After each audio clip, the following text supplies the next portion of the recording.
Very good. My name is Gene Hunt. I am the Chief Judge here at the 19th District Court.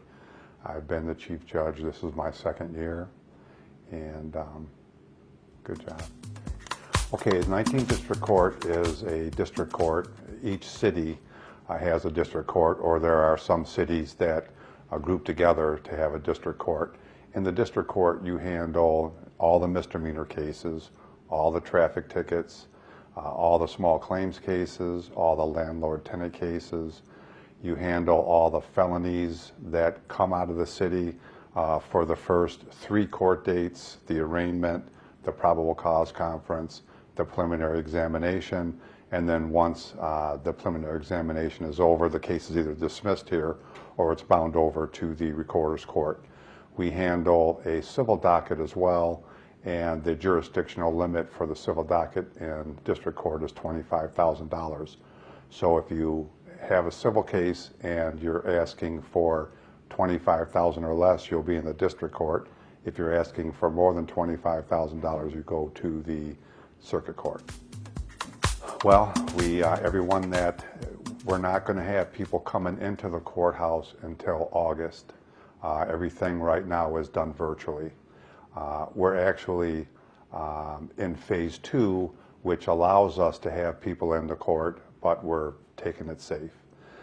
Everyone that comes through, once we open the doors, is going to be temperature taken. They're going to fill out a form to see if they've traveled, if they've been sick, if they've been around someone who's been sick.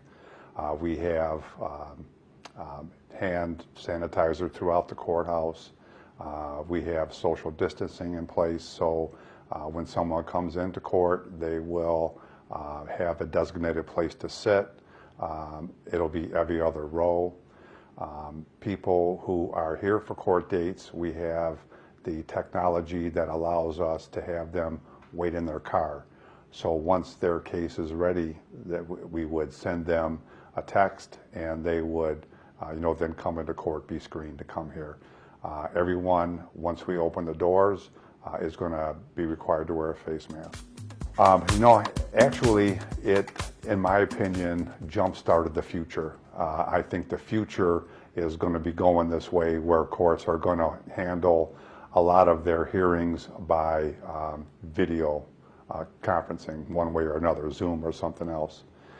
And I think it's a very good idea. There are a lot of different types of court dates that are brief, and people come here and they wait all day for their case to be called and come up.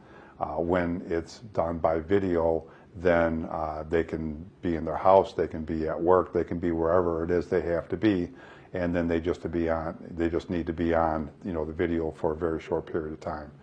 When it comes to trials, evidentiary hearings, preliminary examinations, those types of things where we have witnesses that are sworn in and testify, it's important that they be live because you can see their demeanor, and you can look at their credibility a lot better than you could if it was by video conferencing. I take COVID into consideration on all my bond conditions. Most of my bonds are personal bonds. These are misdemeanor cases for the most part that are here. And we have the ability to either put an alcohol tether on somebody that I think needs to be monitored for alcohol. We can put a GPS tether on someone that we think needs to be monitored for where they're going to go and to make sure they come back. The only time that I make a cash bond, and sometimes most of the time I'll make it with a GPS tether as well, is when I think that someone is in danger, if the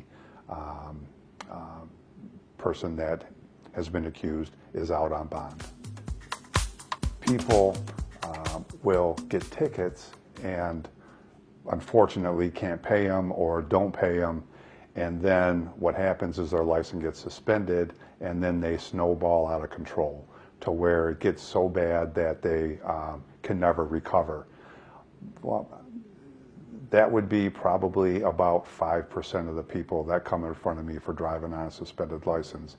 The other 95%, they can take care of the problem that they have and stop the snowball, to where they are paying courts all of their money that they could be using for their family and for cars and for insurance and for house payments, food and all that. So that really concerns me. And I've been doing a lot over here. I set up the Veterans Court. I set up a sobriety hybrid court, and those are kicking into gear pretty good. We have funding from the state and funding from the federal government on the Veterans Court, and then funding from the state on the sobriety court. One thing that's in the works is I want to dedicate a probation officer strictly to the traffic tickets, the traffic misdemeanors like driving on suspended license.